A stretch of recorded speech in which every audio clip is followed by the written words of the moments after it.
ప్రియ దేవుని బిడ్డలారా, బైబిల్ చదవటం వినటం వల్ల మనలో విశ్వాసం పెరుగుతుంది. మన మార్గానికి త్రోవ చూపుతుంది.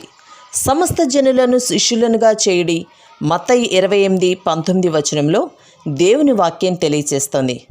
తెలుగు బైబిల్స్ను ఆర్ఆర్కే మూర్తి గారు రీసెర్చ్ చేసి విశ్లేషణ చేసిన బైబిల్లోని ప్రతి అధ్యాయాలను వచనాలను వరుస క్రమంలో అనగా ఆదికాండం నుండి ప్రకటనా గ్రంథం వరకు ఇవ్వబడుతుంది. ప్రతి ఒక్కరూ ఆధ్యాత్మికంగా విశ్వాసంలో బలపడి మీ జీవితంలో ఎదుర్కొంటున్న సమస్యల నుండి విడుదల పొందండి. ప్రతి ఒక్కరూ మీ దీవెన టీవీని సబ్స్క్రైబ్ చేసి ఈ వాక్యాన్ని లైక్ చేసి మీ మిత్రులకు బంధువులకు షేర్ చేయండి. దేవుని సువార్తను ప్రకటింపబడుటలో మీరు పాలిభాగస్తులు కండి. ప్రియ దేవుని బిడ్డలారా, మన వాక్య భాగం యోహాను సువార్త 5వ అధ్యాయం 1 నుండి 29వ వచనం వరకు సావధానంగా వినండి. అటు తరువాత యూదుల పండుగ ఒకటి వచ్చింది గనుక యేసు యెరూషలేముకు వెళ్ళాడు. యెరూషలేములో గొర్రెల ద్వారము దగ్గర హీబ్రూ భాషలో బేతెస్దా అనబడిన ఒక కోనేరు కలదు.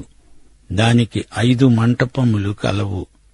ఆయా సమయములకు దేవదూత కోనేటిలో దిగి ఆ నీళ్లు కదలించడము కలదు. నీరు కదిలించబడిన పిమ్మట మొదట ఎవడు దిగుతాడో వాడు ఎట్టి వ్యాధి గలవాడైనా బాగుపడతాడు. గనుక ఆ మంటపములలో రోగులు, గుడ్డివారు, కుంటివారు, ఊచకాలు చేతులు గలవారు గుంపులుగా పడి ఉన్నారు. అక్కడ 38 ఏండ్ల నుండి వ్యాధి గల ఒక మనుష్యుడున్నాడు.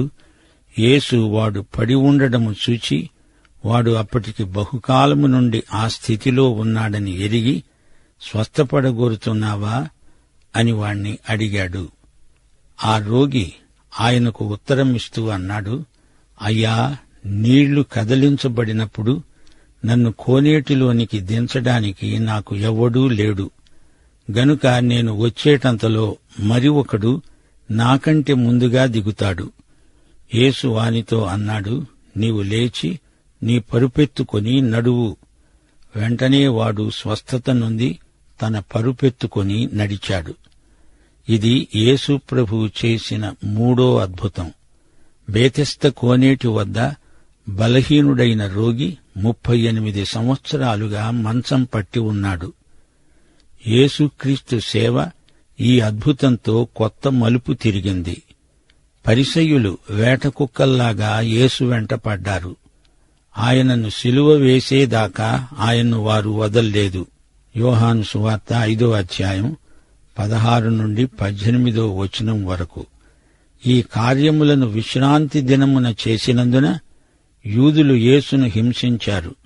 అయితే యేసు వారికి ఉత్తరమిస్తూ అన్నాడు, నా తండ్రి ఇదివరకు పని చేస్తున్నాడు, నేను చేస్తున్నాను. ఆయన విశ్రాంతి దినాచారాన్ని మీరటమే కాకుండా దేవుడు తన స్వంత తండ్రి అని చెప్పి తనను దేవునితో సమానునిగా చేసుకున్నాడు. గనుక ఇందునిమిత్తము యూదులు ఆయనను చంపాలని మరి ఎక్కువగా ప్రయత్నం చేశారు. సబ్బాతు దినాచారాన్ని గురించి వారు యేసుతో ఘర్షణ పడుతున్నారు. సబ్బాతు నాడు ఆయన పనిచేసినందుకు ఆయన మీద నేరం మోపారు. మార్కు సువార్త 2వ అధ్యాయం 27వ వచనంలో యేసు అన్నాడు, విశ్రాంతి దినము మనుష్యుల కొరకే నియమించబడింది గాని మనుష్యులు విశ్రాంతి దినము కోసం నియమించబడలేదు. ఆయన ఈ మాట అన్నందుకు వారు యేసు మీద పగబట్టారు. సబ్బాతు దినాన ఆయన అద్భుతం చేసినందుకు ఆయనను హత్య చేయడానికి పూనుకున్నారు. ఈయన తనను తాను దేవునితో సమానం చేసుకొని మాట్లాడుతున్నాడు. ఈయన అంతు చూస్తాం అంటున్నారు మతాధికారులు. ఈయన దేవుడా? అవును, దేవునితో సమానంగా ఉండడం అనే ఆధిక్యం ఆయనకుంది. అది ఎవరో ఇస్తే వచ్చింది కాదు, తీసేస్తే పోయేది కాదు. దేవుడెంతో ఆయన అంతే. తనను తాను దేవునితో సమానం చేసుకోవాల్సిన పని లేదు. ఆయన దేవునితో ఎల్లప్పుడూ సమానుడే. అది యూదుల పండుగ రోజు. అది ఏ పండుగ? అది పస్కా పండుగ.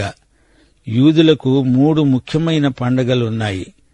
ద్వితీయోపదేశకాండం 16వ అధ్యాయం 16వ వచనం, ఏటికి 3 సారులు అనగా పొంగని రొట్టెల పండుగలో, వారముల పండుగలో, పర్ణశాలల పండగలో, నీ దేవుడైన యెహోవా ఏర్పరచుకునే స్థలంలో మీ మగవారందరూ ఆయన సన్నిధిలో కనపడాలి. యోహాను సువార్త 2వ అధ్యాయంలో పస్కా పండుగ, 7వ అధ్యాయంలో పర్ణశాలల పండుగ పేర్కొనబడ్డాయి. ఇప్పుడు 5వ అధ్యాయంలో ఈ పండుగ పెంతెకోస్తు పండుగ అయి ఉంటుంది.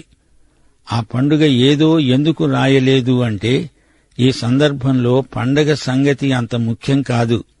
అది గొర్రెల ద్వారం, అది సంత బజారు కాదు. ఆ కోనేటి పేరు బేతెస్దా అనగా ఆలివు పండ్ల గృహం లేదా కృపాగృహం అని కూడా అర్థం చెప్పవచ్చు. ఆ కోనేటికి 5 మంటపాలు. ఆ మంటపాల నిండా రోగులు గుంపులు గుంపులుగా పడి ఉన్నారు. అక్కడికి వచ్చి పడి ఉన్న వారంతా రోగులు, బలహీనులు. అఖిల ప్రపంచ రోగుల మహాసభలాగా ఉంది 5 మంటపాల రద్దీ. 4వ వచనంలో అంతమంది జనం అక్కడికి ఎందుకు వచ్చారో కారణం చెప్పబడింది. ప్రజలలో ఒక నమ్మకం ఉంది. ఆయా సమయాలకు దేవదూత వచ్చి నీళ్లు కదిలిస్తాడట. అనేకులకు రోగం మనసులో ఉంటుంది. అజ్ఞానం, మూఢ నమ్మకాలు కూడా వారి మానసిక ఆందోళనకు కారణమై ఉండవచ్చు. ఏది ఏమైనా స్వస్థపరిచేవాడు ప్రభువు. దేవదూత నీళ్లు కదిలించటం కాదు, దేవుడు నీ హృదయాన్ని కదిలించాలి. అంతవరకు నీ మనసుకు, ఆత్మకు స్వస్థత రాదు, ఆరోగ్యం కలగదు. ఇది నిజం. ఆయా సమయాలకు ఒక దేవదూత వచ్చి కోనేటి నీళ్లు కదిలిస్తాడట. ఆ సమయంలో మొదట ఆ నీళ్లలోకి దిగిన రోగికి స్వస్థత కలుగుతుంది. మానసికమైన స్థితిని బట్టి కొందరికి అలాంటి స్వస్థతలు కలుగుతున్నాయి. ఏది ఏమైనా శాశ్వతమైన స్వస్థత చేకూర్చేవాడు యేసు ప్రభువే అని నిరూపించడానికి ఈ సన్నివేశం మన కోసం ఇక్కడ రాయబడింది. దేవదూత, కోనేరు, నీళ్ల కదలింపు ఆయా సమయాలు కాదు. సర్వకాల సర్వావస్థల్లో అన్ని రకాల ప్రజలకు శాశ్వతమైన స్వస్థత, రక్షణ ప్రసాదించేవాడు యేసుక్రీస్తు. అక్కడ 38 సంవత్సరాల రోగి ఒకడున్నాడు. అతడు ఆ మంటపంలో ఎంతకాలమున్నాడో తెలియదుగాని అతడు చాలా బలహీనుడు. అతనికి ఊచకాళ్లు, ఊచ చేతులు, కదలలేడు, మెదలలేడు. అతని వయస్సు ఎంతో తెలీదు కాని అతని రోగం వయస్సు 38 సంవత్సరాలు. అతని దీర్ఘకాలిక రోగానికి కారణం అతని గత జీవితంలో అతడు చేసిన పాపాలే. 14వ వచనంలో ప్రభువు ఈ సంగతి స్పష్టం చేశాడు. యేసు దేవాలయంలో అతన్ని చూచి అన్నాడు, ఇదిగో నువ్వు స్వస్థత నొందావు. మరి ఎక్కువ కీడు నీకు కలగకుండా ఉండాలంటే ఇక మీదట పాపము చేయకు. దేవదూత నీళ్లు కదిలించినప్పుడు మొదట తానే దిగాలని ఆశ ఉంది కాని అతని ఆశ అడియాస అయింది. అతనికంటే ముందు దిగడానికి పోటీ పడేవారు ఎందరో కనిపెట్టుకుని ఉన్నారు. వారికందరికీ స్వస్థత ఒకేసారి కలగదు. వారినందరినీ తోసుకుంటూ వెళ్లగలిగే బలం అతడికి లేదు. అతడు అలా చూస్తూ ఉండగా ఎవడో ముందు దిగినవాడు స్వస్థత పొందిపోతూ ఉంటే ఇది చూచి ఈ రోగి ఎంత కుంగిపోయేవాడో. శరీర రోగాలు, మానసిక ఆధ్యాత్మిక రోగాలు శాశ్వతంగా స్వస్థపరిచే యేసే అక్కడున్నాడు. స్వస్థపరిచే యేసు దగ్గరికి అతడు వెళ్లడం కాదు, యేసే అతని దగ్గరికి వచ్చాడు. ప్రభువు అతణ్ణి అడిగిన ప్రశ్న, నీవు బాగుపడగోరుతున్నావా? రోగి అన్నప్పుడు అతనికి బాగుపడాలని ఉండదా? అతనిలో ఆశాభావం కలిగించడానికి ప్రభు ఆ ప్రశ్న అడిగాడు. అతని జీవితం నిరాశా నిస్పృహలతో నిండిపోయి ఉంది. యేసు అడిగిన ప్రశ్న అతనిలో నిరీక్షణను ప్రకల్పన చేసింది, ఆశాభావాన్ని రేకెత్తించింది. అంతేకాదు, అతని దృష్టిని కోనేటి నుండి మరల్చాలి. అతని మనస్సు దేవదూత నుండి మరలాలి. అతడు యేసు వైపు చూడాలి. యేసునందు దృష్టిని కేంద్రీకరించాలి.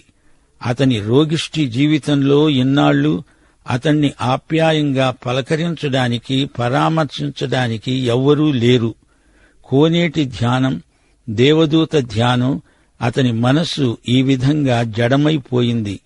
ఇదిగో నిన్నే, నిజంగా బాగుపడాలనే ఆశ నీకుందా? ఇది ప్రభు అతణ్ణి అడిగిన ప్రశ్న. ఇదేం ప్రశ్న? అవునయ్యా, నాకు బాగుపడాలనే ఉంది. కాని ఏమి లాభం?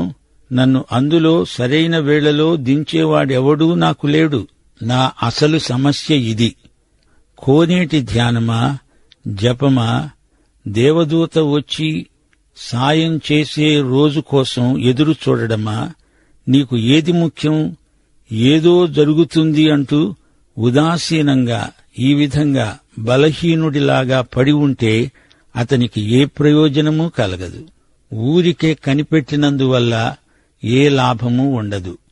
నిర్లిప్తత, నిస్తబ్దత ప్రభువుకు ఇష్టముండదు. ఏ తీర్మానము చేయకుండా ఉండిపోవడం ప్రమాదానికి దారితీస్తుంది. చాలామంది విశ్వాసుల జీవితాలను ఆకర్షించే వ్యాసంగాలున్నాయి. ఈ రోగి కోనేటినే చూచినట్లు విశ్వాసులు కొందరు తమ వృత్తి వ్యాపారాల వైపు చూస్తున్నారు.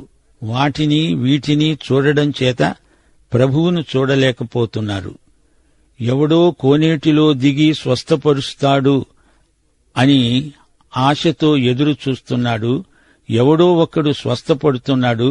అతడు వెళుతూ నేను స్వస్థపడ్డాను అని సాక్ష్యమిస్తే దానికి జేజేలు చెప్తున్నారు. యేసు వైపుకు రండి, ఆయనను చూడండి. 1 తెస్సలోని పత్రిక 1వ అధ్యాయం 9వ వచనం. మీరు విగ్రహాలను విడిచిపెట్టి జీవము గలవాడు, సత్యవంతుడు అయిన దేవునికి దాసులవడానికి దేవుడు మృతులలో నుండి లేపిన యేసు, అనగా రాబోయే ఉగ్రత నుండి మనలను తప్పించే యేసు పరలోకము నుండి వస్తాడని ఎదురు చూడడానికి మీరు దేవుని వైపునకు తిరిగారు. అన్నిటినీ వదలాలి, విడిచిపెట్టాలి, యేసు వైపునకు తిరగాలి. ఆయన వైపే చూడాలి. 38 సంవత్సరాలు రోగానుభవం ఇతనికి ఉంది. ఈ వ్యక్తి తన దృష్టిని పూర్తిగా యేసునందు కేంద్రీకరించాడు. బీదవాడు, నిస్సహాయుడు, ఇల్లు వాకిలి లేనివాడు, తినటానికి తిండి, కట్టుకోవడానికి బట్ట లేనివాడు. ఈ దీనుడు ప్రభు అడిగిన ప్రశ్నకు ఏమి జవాబు చెప్తున్నాడు? బాగుపడగోరుతున్నావా అని నన్ను అడుగుతున్నావా? నాకు బాగుపడాలనే ఉంది, గాని నన్ను కోనేటిలో దించేవాడెవడూ లేడు. నీవు నన్ను అందులో దించుతావా? యేసు అతణ్ణి కోనేటిలో దించడానికి రాలేదు, అందులో నుండి అతణ్ణి బయటికి లాగడానికి వచ్చాడు. అతని విశ్వాస దృష్టి యేసునందు ఎప్పుడు కేంద్రీకృతమవుతుందో అప్పుడే ఆ క్షణమే అద్భుతం జరుగుతుంది. ప్రభు అన్నాడు, నీవు లే, నీ పరుపెత్తుకొని నడువు. బెతెస్త కోనేటి మంటపంలో అతని మంచం ఖాళీ అయింది. పరుపెత్తుకొని అతడు వచ్చెయ్యాలి. మళ్లీ అతడు అక్కడికి రాడు. అతని రోగం తిరగబెట్టదు. ఇది కోనేటి నీటి స్వస్థత కాదు, దేవదూత స్వస్థత కాదు, ఆయా సమయాలకు జరిగే సామూహిక స్వస్థత కాదు. ఇది యేసు స్వస్థత, వ్యక్తిగత స్వస్థత. ఇది శాశ్వత స్వస్థత. యోహాను సువార్త 5వ అధ్యాయం 10వ వచనం నుండి. ఆ దినము విశ్రాంతి దినము గనుక యూదులు, ఇది విశ్రాంతి దినము గదా, నీవు పరుపెత్తుకొనదగదే అని స్వస్థత నొందిన వానితో చెప్పారు. అందుకు వాడన్నాడు, నన్ను స్వస్థపరిచిన వాడు నీ పరుపెత్తుకొని నడువమని నాతో చెప్పాడు. వారన్నారు, నీ పరుపెత్తుకొని నడువమని నీకు చెప్పిన వాడెవడు? ఆయన ఎవడో స్వస్థత పొందిన వానికి తెలియలేదు. ఆ చోట గుంపు కూడి ఉన్నందున యేసు తప్పించుకొని పోయాడు. అటు తరువాత యేసు దేవాలయములో అతణ్ణి చూచి అన్నాడు, ఇదిగో నీవు బాగయ్యావు, మరెక్కువ కీడు నీకు కలగకుండునట్లు ఇకను పాపము చెయ్యకు. వాడు వెళ్లి తనను స్వస్థపరిచినవాడు యేసు అని యూదులకు తెలియచెప్పాడు. ఈ కార్యములను విశ్రాంతి దినమున చేసినందున యూదులు యేసును హింసించారు. అయితే యేసు వారికి ఉత్తరమిస్తూ అన్నాడు, నా తండ్రి ఇదివరకు పనిచేస్తున్నాడు, నేను చేస్తున్నాను. ఆయన విశ్రాంతి దినాచారమును మీరటం మాత్రమే కాక దేవుడుగా తనను తాను హెచ్చించుకుంటున్నాడు. దేవుడు తన స్వంత తండ్రి అని చెప్పి తనను దేవునితో సమానునిగా చేసుకున్నాడు. గనుక ఇందు నిమిత్తము యూదులు ఆయనను చంపాలని మరి ఎక్కువగా ప్రయత్నం చేశారు. సబ్బాతునాడు తన పరుపెత్తుకొని నడవడం అది వారి దృష్టిలో గొప్ప నేరం. అయితే వాడు నిజంగా పూర్తిగా స్వస్థత పొందాడు అనడానికి అది ప్రబలమైన రుజువు. మతనాయకుల దాష్టీకం ఎంత హాస్యాస్పదమో గమనించండి. తన్ను స్వస్థపరిచినవాడు యేసు అని అతనికి తెలియదు. యేసు ఆ జనసమూహం మధ్య నుండి తప్పించుకొని వెళ్లిపోయాడు. భౌతికంగా అతణ్ణి స్వస్థపరిచాడు. బెతెస్దా కోనేటి వద్ద అతనికి శారీరక స్వస్థత లభించింది. దేవాలయంలో అతణ్ణి కలుసుకొని ప్రభువు అతని ఆత్మకు స్వస్థత అనుగ్రహించాడు. పాపం అతని రోగానికి మూల కారణం. దేవాలయంలో ఆయన యేసు అని ఎరిగినవాడై తన పాపములను మోసుకుని పోయే యేసునందు విశ్వాసముంచి ఆత్మరక్షణ పొంది ఆ వ్యక్తి ధన్యుడయ్యాడు. బలహీనుడైన రోగి సర్వశక్తిమంతుడైన యేసును కలుసుకున్నాడు. అతడొక్కడే స్వస్థత పొందాడు. ఇంకా ఆ మంటపాలలో అనేక రకాల రోగులు అసంఖ్యాకులుగా పడి ఉన్నారు. వారంతా కోనేటి ధ్యానంలో పడిగాపులు పడి ఉన్నారు. వారు యేసువైపు చూస్తే రక్షించబడతారు, స్వస్థపడతారు. ఆ మంటపాలలో జనం ఏదో జరగాలని, జరుగుతుందని చూస్తున్నారు. ఏమీ జరగదు. వారు యేసు వైపు చూచే వరకు అంతే. యూద మతనాయకులు యేసును చంపాలని పొంచి ఉన్నారు. 19వ వచనం నుండి యేసు వారికి ప్రత్యుత్తరమిస్తూ అన్నాడు, తండ్రి ఏది చేయడము కుమారుడు చూస్తాడో అదే కాని తనంతట తాను ఏదీ చెయ్యనేరడు. ఆయన వేటిని చేస్తాడో వాటినే కుమారుడు అలాగే చేస్తాడు. ఆ వ్యక్తి పాపంలో పడి నాశనమవుతుంటే తండ్రి కుమారులు విశ్రాంతి దినాన విశ్రాంతి తీసుకుంటారా? ఏ యజమాని అయినా తన ఎద్దు గుంటలో పడి చస్తుంటే విశ్రాంతి దినమని దాన్ని అలానే వదిలిపెడతాడా? యేసు అంటున్నాడు, నేను దేవుణ్ణి, దేవుడు ఏమి చేస్తాడో ఆయన కుమారుడు అదే చేస్తాడు. తండ్రి కుమారుడు ఒక్కటే. తండ్రికి భిన్నంగా కుమారుడు ఏమీ చెయ్యడు. యేసు తండ్రిలాగే పాపాలు క్షమించగలడు. తండ్రి కుమారుణ్ణి ప్రేమిస్తూ తాను చేసే వాటినెల్లా ఆయనకు అగపరుస్తున్నాడు. మీరు ఆశ్చర్యపడేటట్లు వీటికంటే గొప్ప కార్యములు ఆయన అగపరుస్తాడు. తండ్రి మృతులను ఎలాగూ లేపి బ్రతికిస్తాడో అలాగే కుమారుడు తనకిష్టము వచ్చిన వారిని బ్రతికిస్తాడు. తండ్రి ఎవరికీ తీర్పు తీర్చడు గాని తండ్రిని ఘనపరచునట్లుగా అందరూ కుమారుణ్ణి ఘనపరచాలని తీర్పు తీర్చడానికి సర్వాధికారము కుమారునికి అప్పగించి ఉన్నాడు. కుమారుణ్ణి ఘనపరచనివాడు ఆయనను పంపిన తండ్రిని ఘనపరచడు. నా మాట విని నన్ను పంపిన వాని యందు విశ్వాసముంచేవాడు నిత్యజీవము గలవాడు. వాడు తీర్పులోనికి రాక మరణములో నుండి జీవములోనికి దాటి ఉన్నాడు. మృతులు దేవుని కుమారుని శబ్దము వినే ఘడియ వస్తున్నది, ఇప్పుడే వచ్చి ఉన్నది. దానిని వినేవారు జీవిస్తారు.